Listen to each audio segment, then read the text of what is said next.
Assalamualaikum warahmatullahi wabarakatuh. Bismillah, walhamdulillah, wassalatu wassalamu ala rasulillah Sayyidina Muhammad ibn Abdillah. Amma ba'd. Anak-anakku sekalian, siswa-siswi SMP Khadijah Surabaya dan pemirsa channel YouTube SMP Khadijah Surabaya yang dirahmati Allah.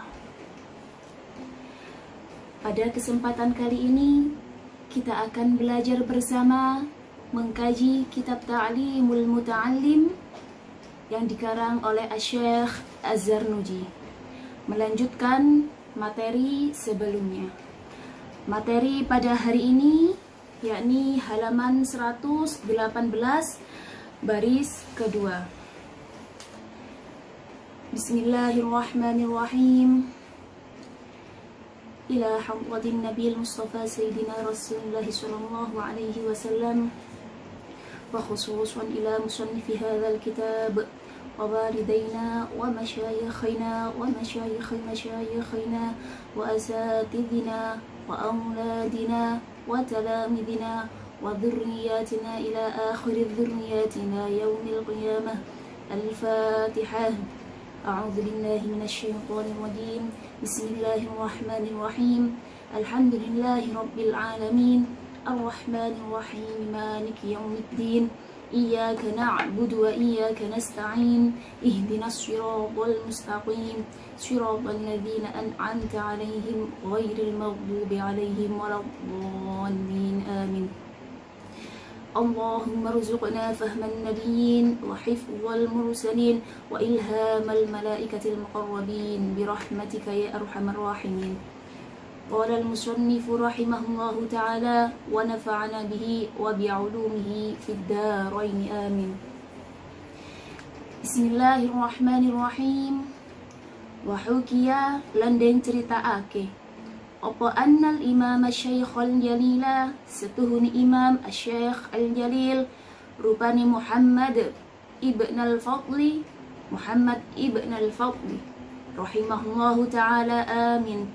Kana iku ono sapa Muhammad fi hali ta'allumihi ing dalem nalikane ngajine Muhammad iku la yakulu ora tau dahar sapa Muhammad bin Fadl min ta'ami suqi saking panganan matenge pasar.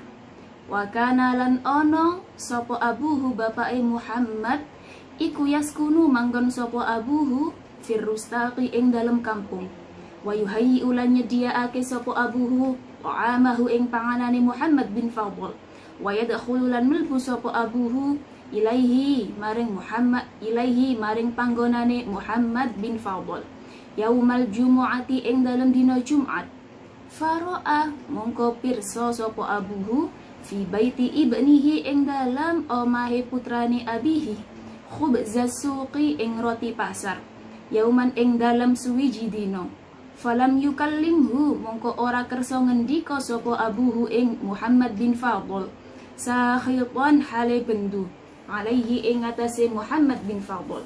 Fa'tadzara mongko nyuwun ngapura sapa ibnuhu putrani abuhu. Faqala mongko matur sapa Muhammad ma ishtaroituhu boten tumbas sapa kula ing roti pasar ananggih kula walam arda lan boten ridha sapa kula bihi kelawan roti pasar walakin ahdarahu lan tetapine nekaaken ing roti pasar sapa syariki kanca kula.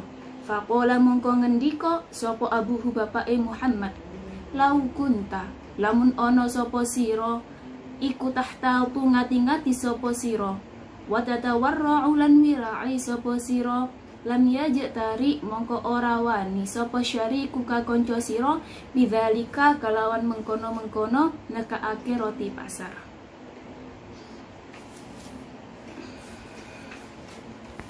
Bismillahirrahmanirrahim.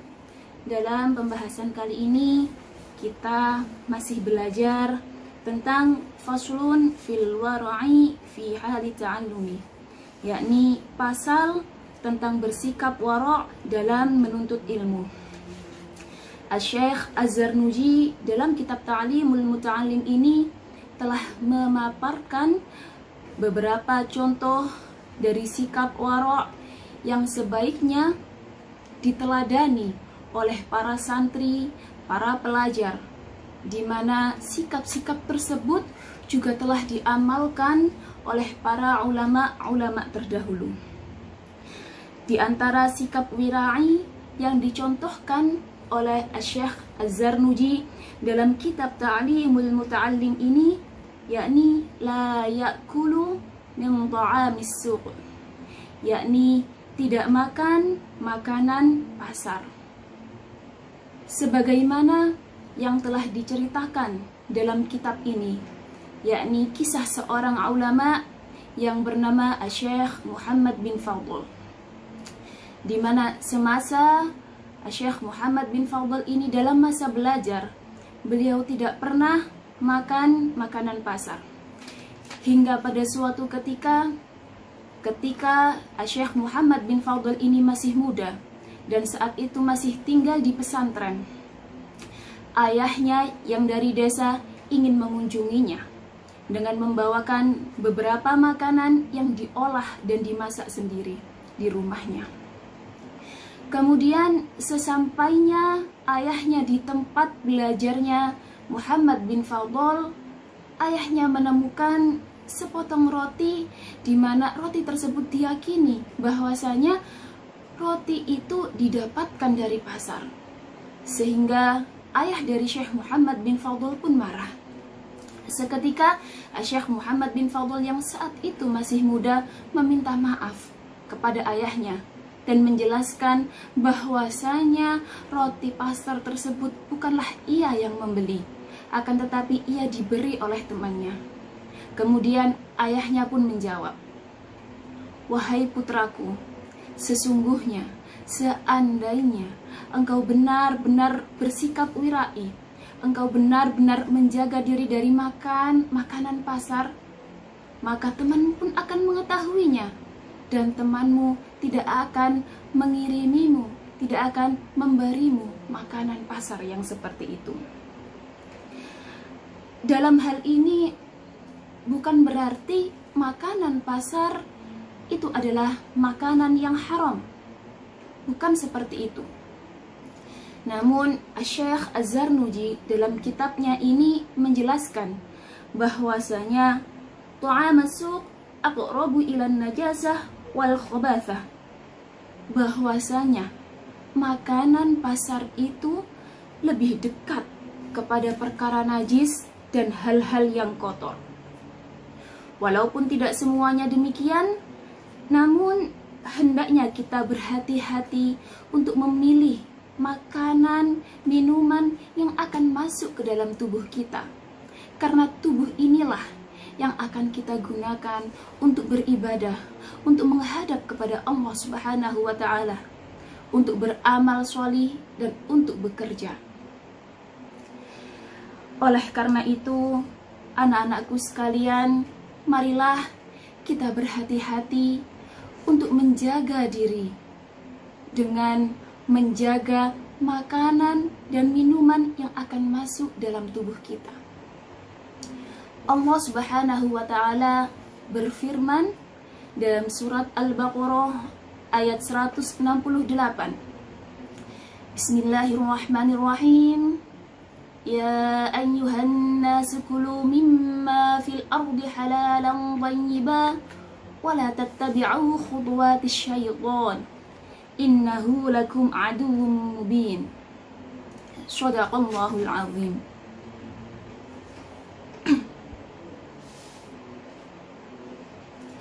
Dalam ayat tersebut Allah Subhanahu wa Ta'ala memerintahkan kita untuk mengonsumsi makanan yang halal serta thayyiban. Dalam hal ini, makanan yang halal adalah makanan yang tidak haram, tidak dilarang oleh agama kita. Di mana makanan yang haram ini pun terbagi menjadi dua. Ada kalanya haram karena zat makanan itu sendiri, seperti halnya babi ataupun bangkai. Kemudian makanan yang haram karena sesuatu di luar zat tersebut, seperti bagaimana cara kita mendapatkan makanan tersebut. Contohnya, makanan yang haram dikarenakan sesuatu yang ada di luar zatnya, yakni makanan yang diperoleh dari pencurian, dari mencuri. Na'udzubillah, tsumma na'udzubillah.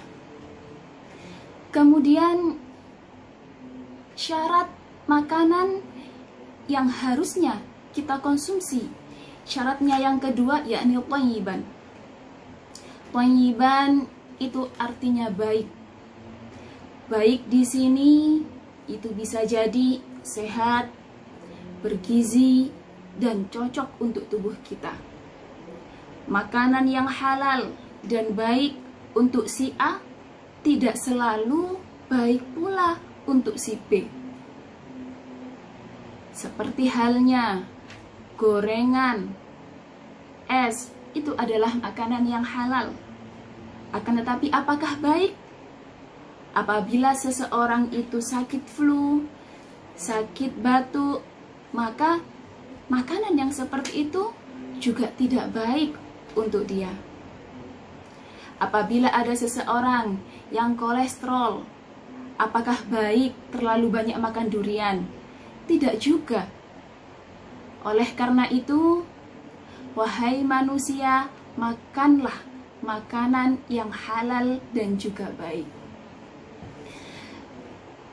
Dan yang perlu kita ketahui bahwasanya anjuran, perintah untuk makan makanan yang halalan thayyiba tidak hanya ditujukan untuk umat Islam saja. Akan tetapi ini ditujukan untuk semua umat manusia. Ya ayyuhan nas, wahai umat manusia. Ajakan ini tidak hanya untuk umat Islam saja. Hal ini menunjukkan bahwasanya bumi ini tidak hanya dihuni oleh orang-orang muslim, akan tetapi juga disediakan untuk orang muslim dan juga orang-orang non-muslim. Nah, kemudian anak-anakku sekalian, siswa-siswi SMP Khadijah Surabaya, karena diperintahkan untuk mengonsumsi makanan-makanan yang halal dan juga baik inilah, kemudian para ulama terdahulu berhati-hati terhadap apa yang hendak beliau makan, yang hendak beliau minum. Oleh karena itu, patutlah, wajar bagi mereka dan juga kita sebagai pelajar untuk menjaga diri dari makan makanan pasar. Karena sebagaimana yang telah disebutkan oleh Asy-Syaikh Az-Zarnuji, beberapa makanan pasar itu aqrabu ilan najasah wal khabathah, lebih dekat kepada hal yang najis dan juga yang kotor. Selain itu, ketika seseorang sudah masuk pasar, baik itu pasar tradisional ataupun mal-mal, maka hal itu menjauhkan diri dari mengingat Allah. Oleh karena itu, anak-anakku sekalian, apabila kalian memasuki tempat-tempat tersebut, janganlah lupa untuk selalu bersolawat agar kita dihindarkan dari membeli hal-hal yang tidak berfaedah untuk kita.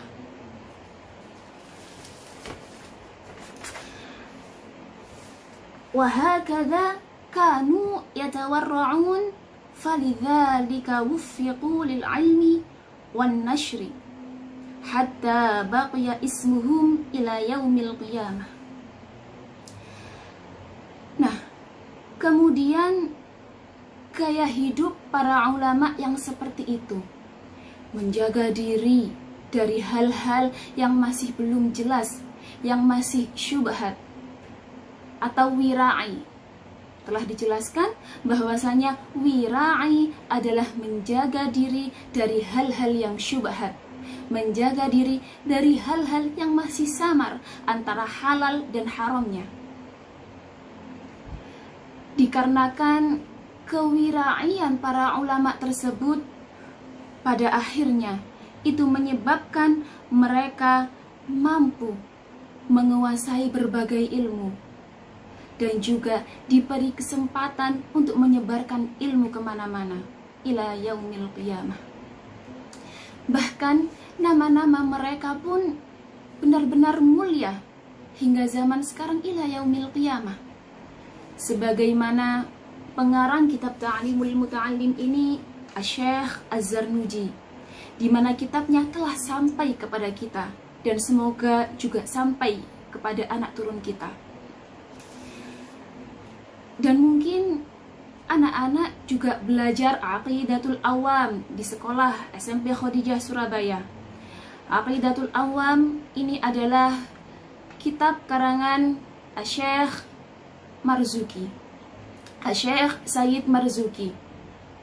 Kitab yang sudah lama dikarang, yang sudah lama ditulis, masih sampai ilmunya kepada kita. Itu adalah hal yang sangat patut untuk kita syukuri. Kemudian selain itu, ada juga kitab Al-Arba'in Nawawi.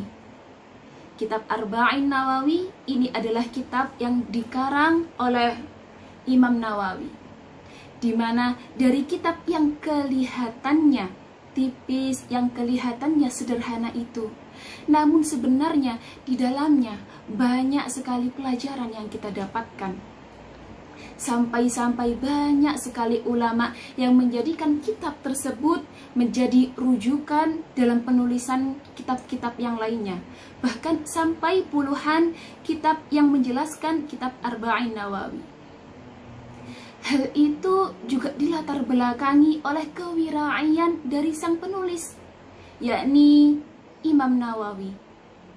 Imam Nawawi ini sejak kecil memang terbiasa untuk hidup dan bersikap berhati-hati. Hingga masa mudanya, ketika beliau menjadi santri, ketika beliau menjadi pelajar, beliau menghabiskan waktunya untuk mempelajari berbagai bidang keilmuan. Sehingga mayoritas waktu tidurnya beliau gunakan untuk belajar, untuk mutola'ah. Di mana mengurangi waktu tidur atau tidak banyak-banyak tidur itu adalah salah satu dari sikap waro. Selain itu, salah satu sikap wira'i yang telah dicontohkan oleh Imam Nawawi, yakni dikisahkan bahwa Imam Nawawi ini di daerahnya tidak pernah mengonsumsi buah apel. Fa insyaallah buah apel. Karena apa? Karena tanah yang dipakai untuk menanam pohon tersebut, yang kemudian menjadi kebun apel tersebut, itu adalah tanah yang diduga bekas dari tanah wakaf yang hilang. Oleh karena itu, beliau benar-benar sangat berhati-hati terhadap hal tersebut. Allahu yarham. Bismillahirrahmanirrahim. Wa wassa faqihun min zuhadil fuqaha talibal ilmi. Dan seorang faqih dan seorang ahli fikih dan juga orang-orang yang zuhud berpesan, berwasiat kepada talibul ilmi, alaika an tataharraza 'anil ghibah. Wahai pelajar, wahai santri, seyogyanya kalian menjauhkan diri dari perbuatan ghibah. Ghibah adalah membicarakan orang lain. Dalam bahasa Jawanya, ngerasani. Wa an mujalasatil mikthar, dan dari berkumpul, duduk dengan orang-orang yang banyak bicaranya, sehingga pembicaraannya tersebut kebanyakan membicarakan orang lain. Wa qala inna man yukthirul kalam yasriqu umraka, dan dikatakan bahwasanya orang yang banyak bicaranya, apalagi untuk membicarakan orang lain, banyak berbicara hal-hal yang tidak berfaedah, itu akan mencuri usiamu, mencuri umurmu, wa yudayyi'u awqatika, dan membuang-buang, menyia-nyiakan waktumu. Bagaimana tidak menyia-nyiakan waktu? Waktu seharian dihabiskan untuk duduk bersama-sama orang yang membicarakan orang lain, berbicara hal-hal yang tidak berfaedah. Na'udzubillah, tsumma na'udzubillah. Anak-anakku sekalian, siswa-siswi SMP Khadijah Surabaya dan pemirsa channel YouTube SMP Khadijah Surabaya yang dirahmati Allah. Terkadang kita tidak sadar bahwa perbuatan ghibah telah memberikan banyak sekali kerugian terhadap kita. Di antaranya, yang pertama, perbuatan ghibah mampu menghilangkan kepercayaan. Bagaimana tidak menghilangkan kepercayaan? Sedangkan aib orang lain, bahkan temannya sendiri, diumbar kemana-mana. Sehingga patutlah untuk tidak dipercayai, menjaga rahasia, menjaga omongan. Kemudian kerugian yang kedua dari perbuatan ghibah, yakni menghilangkan kedamaian. Yang awalnya itu rukun menjadi rusuh. Yang awalnya adalah sebuah tali persahabatan, tali persaudaraan, menjadi sebuah permusuhan. Na'udzubillah, tsumma na'udzubillah. Anak-anakku sekalian, Allah Subhanahu wa Ta'ala juga telah berfirman dalam Al-Quran surat Al-Hujurat, di mana di dalamnya, di dalam ayat tersebut juga disebutkan larangan tentang menggunjing orang lain, mencela orang lain, dan juga berghibah tentang orang lain. Bahkan disebutkan pula bahwasanya ghibah, membicarakan orang lain, adalah sesuatu hal yang menjijikkan. Hingga dalam ayat tersebut diumpamakan bahwasanya orang yang ghibah itu seperti halnya orang yang makan bangkai saudaranya sendiri. Ayuhibbu ahadukum ayyakula lahma akhihi maita? Apakah ada di antara kalian yang suka memakan bangkai saudaranya sendiri? Ingat, saudaranya sendiri, bukan hanya orang lain, akan tetapi saudaranya sendiri. Fakarihtumu, pasti itu adalah hal yang sangat-sangat menjijikkan. Ketika ada seseorang yang memakan bangkai saudaranya sendiri, otomatis bangkai tersebut, saudaranya tersebut, tidak akan bisa membela diri di dunia. Sama seperti orang yang dijadikan objek ghibah, dia tidak akan bisa membela dirinya sendiri karena dia tidak tahu bahwasanya dia dijadikan objek ghibah, dan keduanya sama-sama menjijikkan. Na'udzubillah, tsumma na'udzubillah. Ada sebuah kisah dari seorang ahli hadis yang bernama Imam Bukhari. ketika beliau sedang meneliti hadis-hadis dan menemukan sebuah hadis yang lemah atau di dalamnya diduga ada ketidakjujuran. Maka Imam Bukhari yang benar-benar menjaga diri dari perbuatan ghibah tidak seraya berkata bahwasanya rawi ini adalah pembohong, rawi ini adalah pemalsu hadis. Tidak seraya berkata seperti itu. Akan tetapi dijelaskan bahwasanya dijelaskan oleh Imam Bukhari bahwasanya hadis ini perlu dipertimbangkan, bahwasanya hadis ini tidak ada asal usulnya.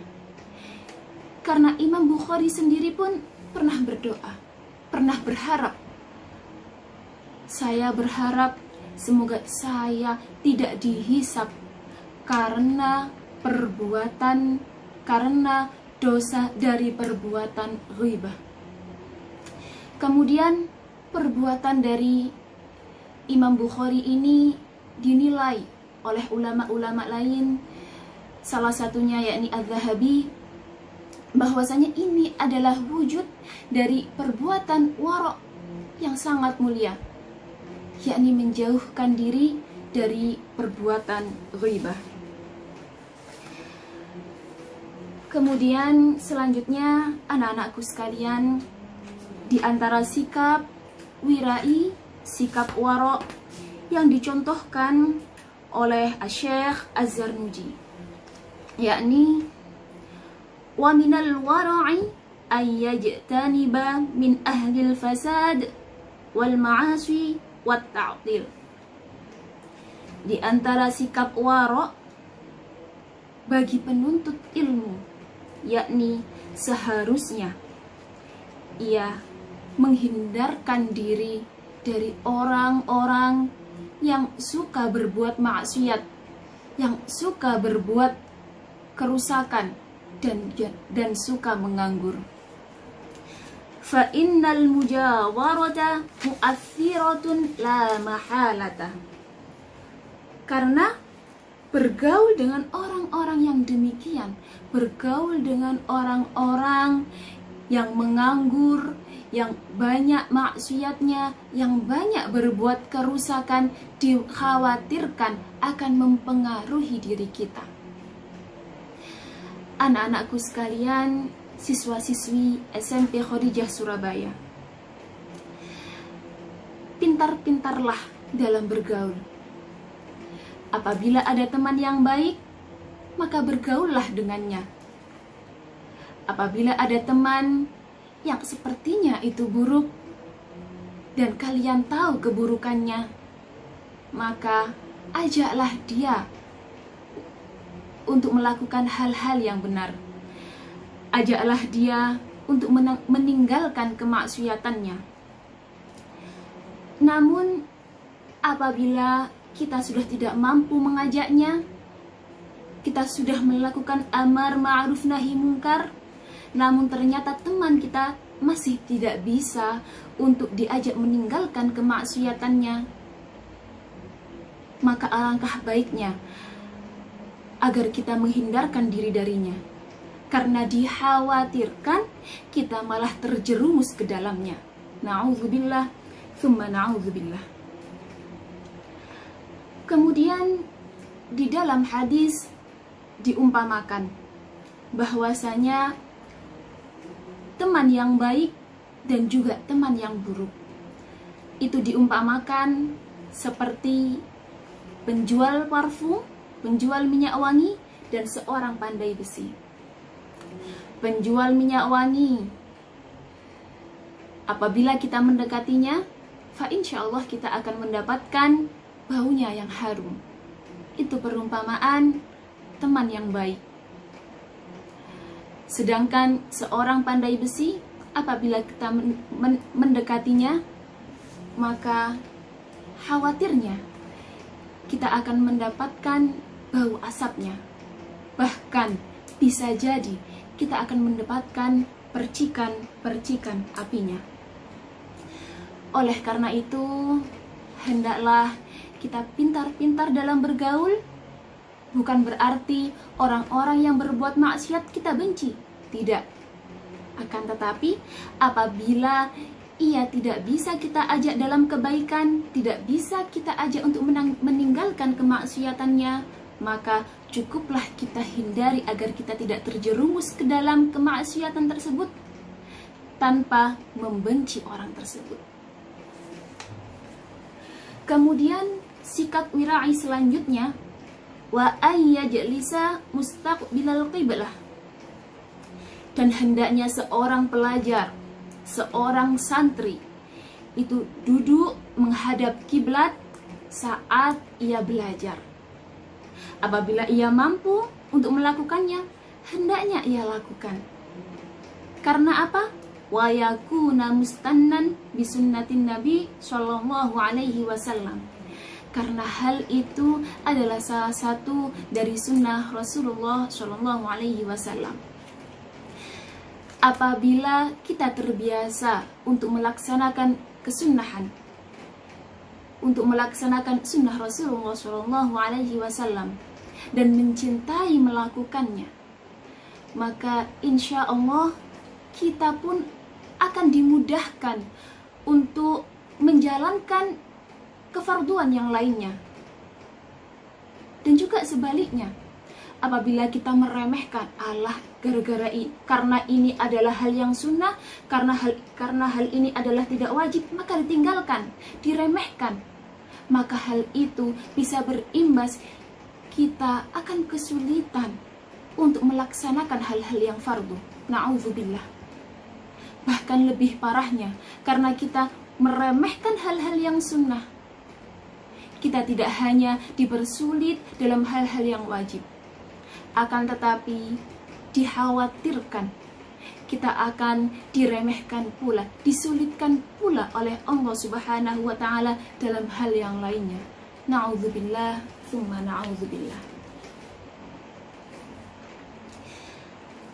Anak-anakku sekalian, siswa-siswi SMP Khadijah Surabaya, dan juga pemirsa channel YouTube SMP Khadijah Surabaya. Mungkin cukup demikian kajian pada kesempatan kali ini. Syekh Az-Zarnuji telah menjelaskan beberapa hal, beberapa sikap para ulama terdahulu yang telah melakukan kehati-hatiannya dalam menuntut ilmu, yang telah bersikap wara' dalam menuntut ilmu. Yang pertama, ketika makan mereka tidak sampai kenyang, bahkan tidak pula terlalu banyak tidur, sebagaimana yang dilakukan, yang diamalkan oleh Imam Nawawi, pengarang kitab Arba'in Nawawi. Kemudian yang kedua, la ya'kulu ta'amas suq, tidak makan makanan pasar, dikarenakan kehati-hatiannya apakah makanan ini benar-benar terjaga kesuciannya. Yang dimaksudkan makanan pasar di sini adalah makanan yang sudah masak, makanan yang sudah matang, yang dibeli di pasar. Apabila memang kita perlu untuk belanja di pasar, cukup kita beli bahan mentah, kemudian kita olah sendiri di rumah. Oleh karena itu kita nikmati makanan yang dihidangkan oleh ibu kita, makanan yang kita masak sendiri di rumah, kita nikmati karena kita sendirilah yang menjaga kesucian dan kesehatan dari makanan tersebut. Kemudian yang ketiga adalah menjaga diri, menjauhkan diri dari perbuatan ghibah dan berkumpul-kumpul dari orang-orang yang banyak bicara yang tidak berfaedah. Karena hal ini, karena perbuatan ghibah akan menyita waktu kita dan merasa bahwasanya umur kita akan terbuang sia-sia. Kemudian yang keempat, hendaknya kita harus pintar-pintar bergaul, menghindarkan diri dari orang-orang yang ahli maksiat. Apabila kita mampu menegurnya, apabila kita mampu mengajaknya dalam kebaikan, amar ma'ruf nahi mungkar, maka ajaklah ke dalam kebaikan. Apabila kita tidak mampu, maka cukup hindari mereka. daripada kita yang terjerumus dalam kemaksiatan tersebut. Namun ingat, jangan sampai membencinya. Kemudian sikap wara', sikap wira'i yang terakhir dalam pembahasan ini, yakni hendaknya seseorang pelajar, penuntut ilmu, seorang santri belajar dalam keadaan menghadap kiblat, duduk dalam keadaan menghadap kiblat. Semoga kajian ini bermanfaat dan kita bisa mengamalkan dan meneladani para ulama terdahulu. Wallahu a'lam bishawab. Rabbi fanfa'na bibarakatihim wahdinal husna bihurmatihim wa amitna fi tariqatihim wa mu'afatin minal fitani. Wassalamu alaikum warahmatullahi